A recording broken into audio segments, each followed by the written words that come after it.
ल सम्पूर्णमा नमस्कार सेवा सेवा र जय माटो। आज चाहिँ फेरि नगरपालिका 14 युवराज टोलले बिखेसम्म गुराँसेबाट बिखेसम्मको सरसफाइ कार्यक्रममा श्रमदानमा खाजा खाने समयमा अहिले हामी बिखे भन्ज्याङमा खाजा खाइरहेका छौँ।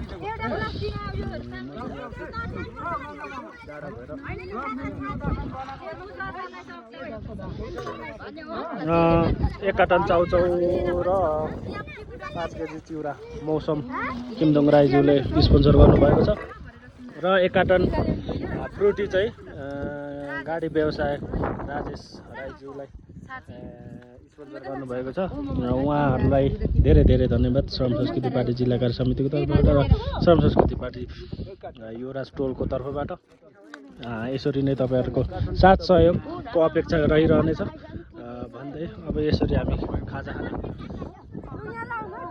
समयमा छौँ।